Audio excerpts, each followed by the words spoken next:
All right, we are back with the segment You Weren't Expecting That. I'm Miss Cooper, and today I have a special guest with me, and she's going to give you her take on a controversial subject we're going to say about boundaries. Where do men and women cross the line? When should boundaries be established? Some are common sense, some not so much. So we're going to get right into that. So, how are you? I'm well. How are you? I'm good. So, you want to tell everybody what your name is? My name is Shauna. All right, Miss Shauna. And you want to give any background information about yourself? I have lots of friends, I will say. Lots of male friends, lots of female friends. And I am a person who likes to hear both sides of the story always before I make a judgment or an opinion or form an opinion about a specific matter. I've always been taught that there are actually three sides to every story. Your side, his side, and the truth. And you'll never know the truth. You'll never know the truth about something if you are not completely honest with yourself. And so that's my background information. That's where I stand on that. So basically, you like to keep it real. Keeping it real, 115%. 115%. Wow. Okay. Now, see, I just hear folks saying 100, but you went above and beyond. You're like, yes, ma'am. 115%. I like that. Yes, ma'am. Yes, ma'am. Okay. All right. Well, we're talking about boundaries, and I'm going to give just a little backstory to this and why we're going to talk about boundaries. Okay. Recently had a situation happen where a friend confided in me about, a situation that's going on in his personal life. And I don't want to give it away or anything because I don't want to tell this person's personal business. But a lot of what was going on, this person should have spoken with their significant other. What was going on in their relationship, the problems that they're having. And I was fine with the conversation because, I'll talk to you wherever. I have no problem giving my opinion, listening or whatever. But it just got me to thinking, even though this person felt comfortable enough, to come talk to me about this, it should have been a conversation they were having with their significant other.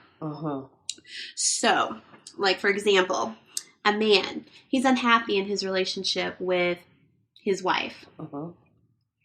And I can understand him talking, like with his boys or with a family member. But then instead of doing that, he's confiding in another woman. Would you say that that's a boundary that's being crossed? Absolutely. If you're going to, the way I see it, when you marry someone, that sets up a whole new set of rules for your personal life, your social interaction, everything. You become married, you take on the responsibility of becoming one with that person. That's what marriage is.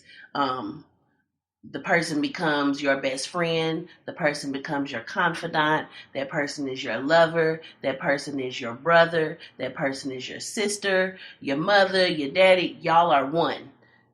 And not to say that you don't have your own mind, but you guys are together. Y'all are one entity. And if you are married to someone, you need to be able to discuss whatever issues you have with that person. That's what you promise to do when you stand up and take those vows.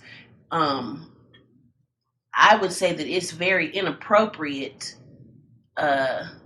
for anyone, male or female, to discuss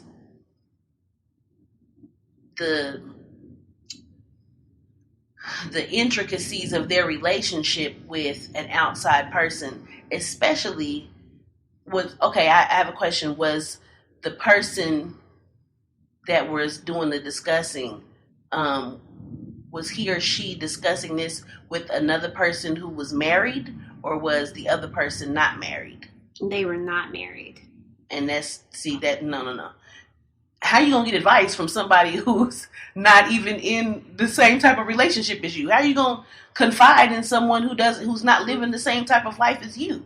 You know, you can't expect somebody who's not in a marriage to give you proper advice on how to conduct yourself in your marriage. Well, I kind of disagree with that, because I have plenty of married friends, and of course I'm not married. But one thing that I do stress to them, because I try not to give them the single advice, because that's not right. I do tell them, I was like, look, from an outsider looking in, y'all got to compromise. Because that's what I believe it should be about. It should be about compromise. You're not going to always agree, but you can agree to disagree.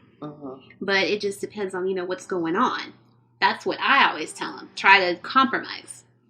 You might be the exception to the rule. Everybody is probably not going to give the same type of advice that you would give, just because they don't know to say those kinds of things. You know what I'm saying? They don't know to give that type of advice. And depending on what kind of background you have, you don't know how to, you would, I'm not married myself either. And my marrions, if they do come to me with anything,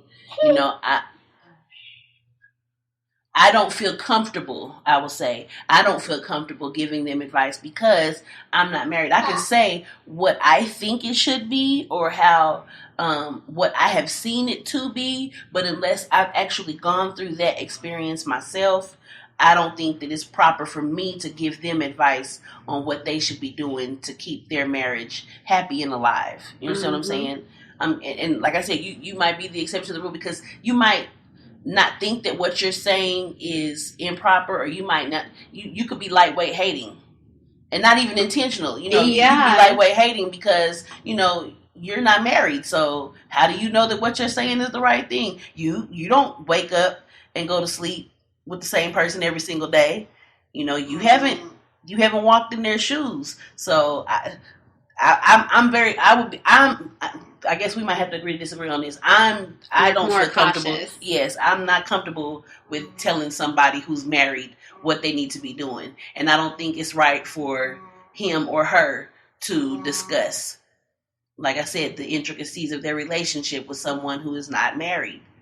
Now, where I disagree on it is if it's the guy talking to another woman. Oh, yes. And that's where I think a boundary should be. And I have a problem with that too.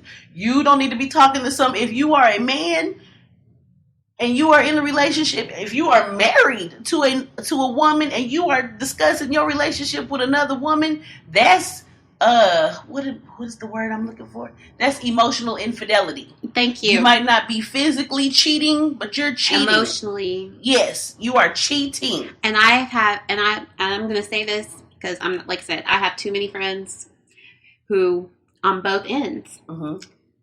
Either the guy is doing that or the woman is doing that. Because I have so many girlfriends. A few of them will come and tell me, well, I can talk to this person and they're listening to me. And I'm like, but no, you should be talking to your man.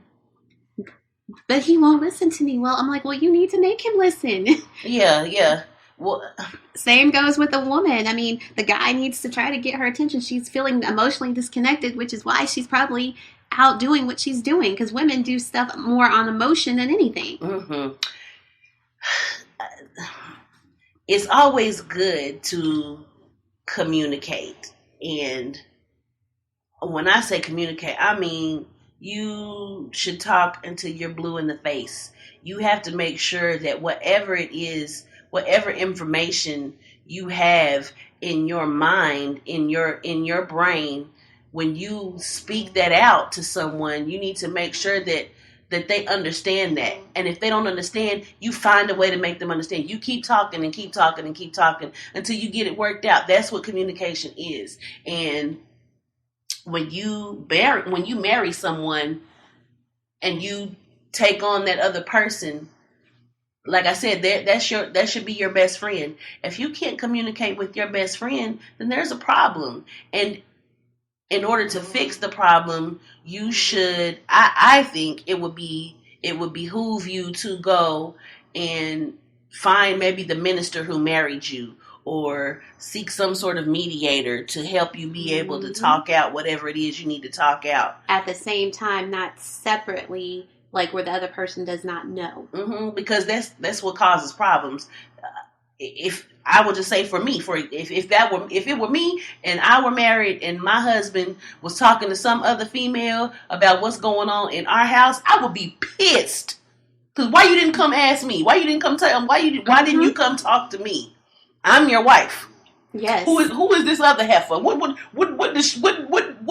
information is she gonna give you about me that I can't give you myself? Exactly. And you know what? I mean, I have a perfect example of this. I'm trying to say it without giving away the identities of these folks, because these are people that I know. So I will say this: I have a friend. Her husband did this, and it actually crossed a big boundary to where the person that he was confiding in, their personal business, actually thought that he was going to leave her to be with her. That's how bad the emotional stuff was, and they didn't physically do anything. And of course, when my friend found out what her husband did, of course she went through the roof. Because I would too. I'm like, wait a minute, you could talk to her, but you couldn't talk to me, and that's not right. And they're still in the process, working things out and everything, and I'm glad that they are doing that. Because at the same time, it could have ended their relationship. And for the first example that I gave, it's in reverse. It's the guy, asking the girl information. It can go so many different ways. And so that's where you have to be careful. Because in some instances, it couldn't. They just ask, for regular advice, and nothing is ever crossed. But then, in some cases, the third person, the other, significant other, doesn't know about this other person, and that's where I think it's the problem. It's one thing when you ask relationship advice from somebody else, but I think the other person should be aware of it. I think it's a really big problem if they don't know. I agree. And not to say that men and women can't have friends outside of their marriage, outside of the relationship. But as I said before, you never know what the intentions of that other person are. You could be confiding in them and they could take what you say and use it against you later on. Lightweight hating. Exactly. And well, you know what? We're going to do this in two parts. Okay. So, stay tuned for part 2. You have been listening to You Weren't Expecting That. You guys have a great day.